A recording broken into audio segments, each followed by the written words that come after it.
So if you have not heard, Canadian studio, game dev studio, Behaviour, most known for Dead by Daylight, has purchased fellow Canadian game dev studio Red Hook Studios. So I have like 2,000 hours in Darkest Dungeon 2, and I stream the game every day. So I kind of just want to give my thoughts basically on this and what we know so far, kind of about this acquisition. So it's a really good article by Brian Francis from Game Developer that goes kind of talks about this acquisition, at least what little we know. Obviously, we don't know how much money it is. That's not going to be public. This is in the description, so it's a good read. It kind of talks about both sides, why this makes sense for Red Hook, why this makes sense for Behaviour, and I'm going to have a couple quotes basically from the Red Hook side. But yeah, it's in the description if you'd like to read it yourself, and I think it's worth it. So Behaviour, over the years, if you follow Behaviour over the years, they've definitely struggled to make a second game. Now, I'm not even going to say as popular as Dead by Daylight, but popular. They've had a couple different attempts like Meet Your Maker, and they just haven't popped off for any reason. This Red Hook acquisition is going to be naturally kind of linked with the canceling of Project T. Project T, my understanding, was a Left 4 Dead style game in the Dead by Daylight universe, and it got canceled like a week ago or a few days ago or whatever it is. And it mentions it right here. Days after shutting down Midwinter Entertainment, canceling Project T. For what it's worth, Behaviour is a company that's worth a lot of money. Dead by Daylight is an absolute cash cow. I'm going to guess. I know a lot of people are going to combine the dots and say that like basically the Red Hook Studios is why Project T got canceled. Typically in the business world, it's not that cut and dry. Behaviour has a lot of money. I mean, I'm sure they paid a lot of money for Red Hook Studios, deservingly so, but it's usually not that cut and dry. So I'm sure there's going to be a small subset of people blaming Red Hook for that canceling. It doesn't work like that. They did have layoffs. Behaviour has had layoffs like in the last year. So from a business aspect, as a consumer, obviously that's a little frustrating to see, and nobody likes to see layoffs and everything, especially in the game industry. And there tends to be a lot of pessimism when it comes to, I mean, big companies acquiring small companies in general, but especially in the video game world, because what's going to happen to the game.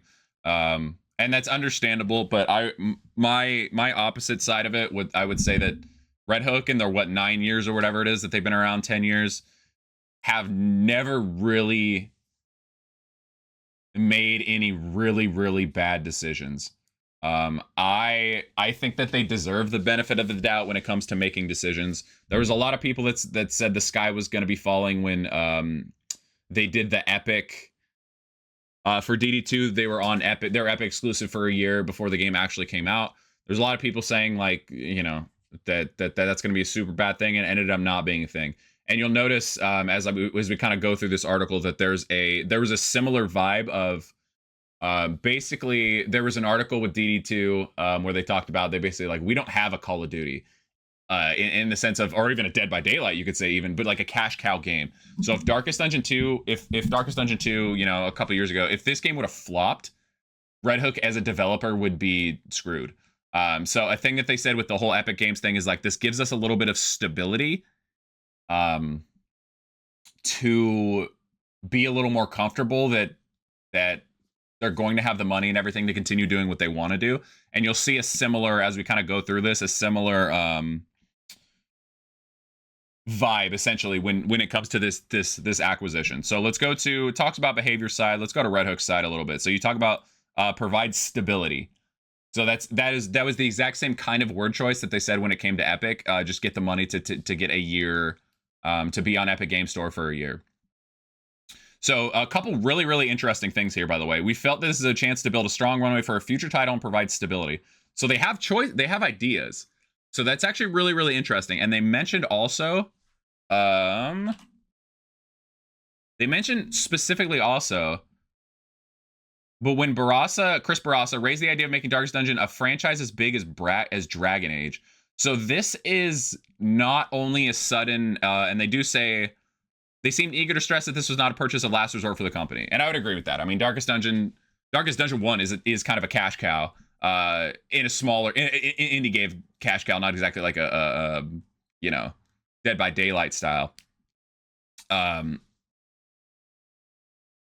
So I don't think there's any need for them to have like a last resort. I see them doing this because this allows them, again, stability, and it allows them to have money that they can do with whatever. The reality of game devs during and coming out of COVID, and they've talked about it in a couple different articles, a couple of different interviews, is it's been tough for game devs. There's been a lot of layoffs, a lot of devs that just didn't survive, as with any other company, right, coming out of COVID. So they to their credit are very aware that there's a lot of kind of chaos in the world when it comes to, especially when it comes to like indie game devs, right? Yeah, they say right here, we were fortunate to have threaded that needle. They stayed profitable during the time period. They understand the reality. Again, Chris and Tyler, the main devs between Darkest Dungeon 2, there's really no reason to have a super pessimistic view of this. I understand the overall arching pessimism of game acquisitions in general, and that's fine. I think that this fair to be wariness, but I would argue just trust. I would argue to trust Red Hook, and I don't know any insider information. Obviously, they don't tell me anything. I don't have any contact with them.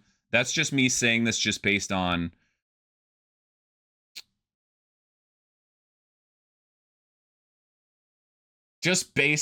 everything that they've done so far. They have a really, really good track record of doing things that have played out well, and they know what they're doing. They're smart business guys.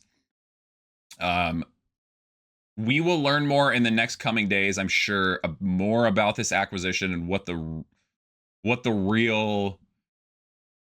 realities of it, I guess, from like a gamer perspective, because this article doesn't go, and obviously we don't know, right? The article doesn't go into depth about what this will mean sort of for Darkest Dungeon in general. But if nothing else, I would say this article, again, has a couple really interesting quotes of them talking about sort of like at least alluding to a future of Red Hook in general, whether that be another game or more for Darkest Dungeon 2 or whatever. Obviously, I don't want to speculate too much. For Dead by Daylight fans, this like basically guarantees Darkest Dungeon 2 is going to be in Dead by Daylight, right? Like there's going to be somebody's popping up in there. I don't know who it is, but somebody's popping up. Which will only be good for Darkest Dungeon and Darkest Dungeon 2. The health of the game, hopefully. I mean, we'll see in the future what Behaviour does. Either way, that's kind of just sort of my thoughts on this. Is I view this with wariness, obviously, as anybody else does, but I don't view this with an overall pessimism of like the sky is falling. If it does turn out to that ends up being the future, we'll cross that bridge when we get there, and we'll figure that out. I think that this, although I'm wary and I'm nervous, obviously, again, with me streaming this game every day, you don't know what the future is.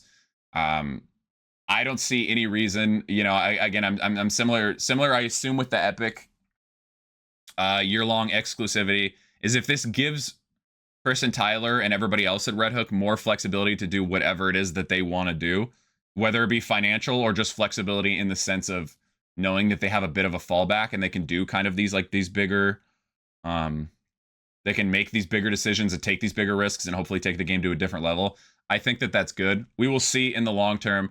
Again, I don't necessarily share the pessimism that other people tend to do or tend to have when it comes to these acquisitions, though I totally understand it. Like I said, I think it's fair to be wary. Either way, I will be continuing to give my kind of reactions or my opinions on this as it goes. That was just me sort of kind of like talking without a script and seeing what I think. I think we'll be okay. I think we will be okay. I think everything will be okay. We will see what this means. Chris and Tyler have always wanted to forefront this game. I don't think this is a game where they're like stepping down and they're going to let Behaviour do whatever it's want. But we will see. I mean, Behaviour, although they're struggles to create a second game, which is understandable. Because it's hard to make other games, and not to say that they're without criticisms, but they've done a lot of really good things in the Dead by Daylight world. They've tried to be, they haven't showed, obviously they want to make money like any other company, but I don't think that they are gutless in a way that like an EA is. as far as just forcing money down throats. And frankly, if nothing else, Darkest Dungeon 2 doesn't really. If you're worried about like transactions and stuff and like payable skins, I'm not sure Dead by Daylight or Darkest Dungeon 2, sorry, really has a. I don't think that that's going to come into DD2 because I don't think the DD2 is set up really for that kind of style. Either way, like I said, that's just me sort of ranting.